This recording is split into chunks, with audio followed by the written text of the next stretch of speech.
Uma vez, uma entrevista que eu fiz com a RBS, com a SBT, sobre o disco voador. Que o disco voador pousou na pedreira municipal.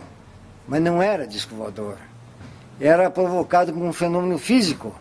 Esse fenômeno físico era os gases do grande banhado que a Vila Anis tinha, do mato cerrado, fechado, com pinheiros, que o pinheiro provoca raio, provoca chama, isso, né, contém água rasa e tudo.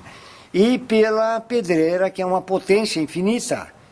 Ali é pedra-ferro mesmo. Então provocava umas bolas de fogo. E essas bolas de fogo vinham até um pedaço e apagavam, desapareciam. Então é um fenômeno físico. Né? Era um banhado que continha muito peixe, muita ave de caça, continha cobras venenosas como cascavel e outras. Né? Era assim, uma área, uma zona assim, posso dizer, eu como cofundador, que nasci na Vila Anis, estou hoje com 78 anos, conheço muito bem ela. É uma vila maravilhosa de se habitar, de se viver. O Armando Anis, que era meu avô, eu sei muita história da parte dele, porque eu convivi muito com ele. Até os meus 19 anos, que daí foi quando eu tinha 19, ele tinha 87, foi a idade que ele faleceu. E eu me lembro que ele contava que ele morava onde hoje eu acredito que é o Bourbon, que tinha uma fazendola do pai dele ali, e ele criava gado, cavalo, e de vez em quando levava, sabe, uma tropa pequena para a vacaria, que lá onde é que o pessoal vinha de São Paulo, de Sorocaba, para comprar os boi, fazer tropas grandes, e levavam direto. Já a fronteira levava direto para São Paulo, para o estado de São Paulo, porque eram tropas muito grandes, né?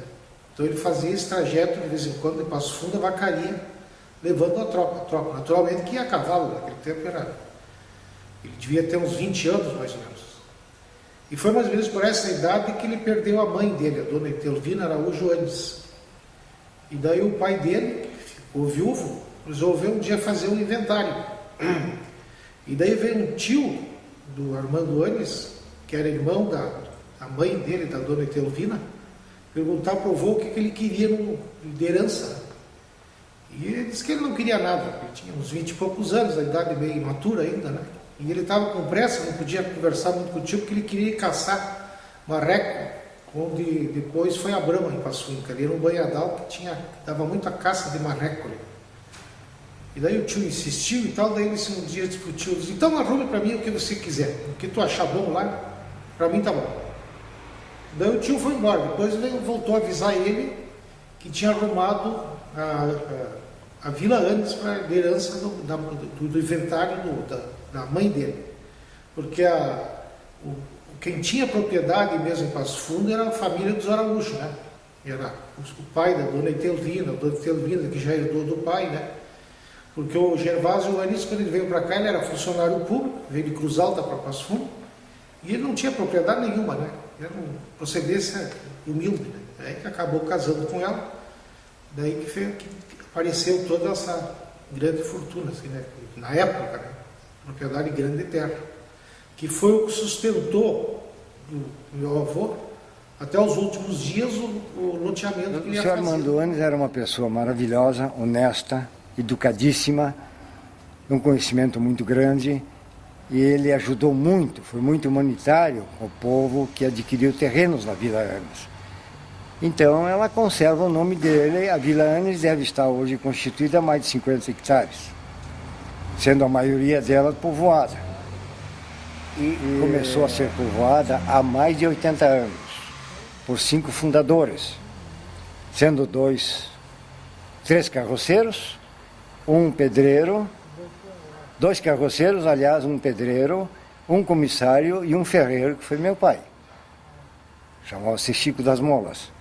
A Vila Anis era constituída de um banhado, um dos maiores banhados urbanos e suburbanos de Passo Fundo, com uma mata muito densa, muito cerrada, muito fechada, que começava lá diante da antiga ponte de ferro. As consequências que o rio Passo Fundo era um rio maravilhoso, água super limpa, cristalizada, se tomava banho, se tomava água do próprio rio Passo Fundo, era extenso, largo, e hoje ele se torna um córrego, e bastante poluído. E a Vila Anos, então, tinha uma pedreira muito grande, que existe até hoje, a pedreira do município, da prefeitura, onde existia na região que ela abrange a Rua Lava-Pés até o Mercado do Zafari. Dali ela vai até a divisa da Vila Fátima e vem ao norte pela Pedreira e desemboca no Rio Passo Fundo, um dos maiores banhados urbanos e suburbanos de Passo Fundo.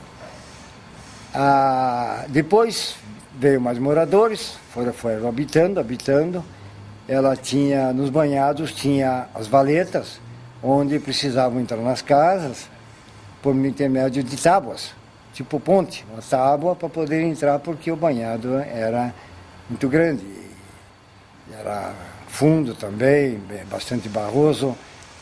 E aí ela foi povoando aos poucos, Hoje a Vila Anes é uma selva de pedra.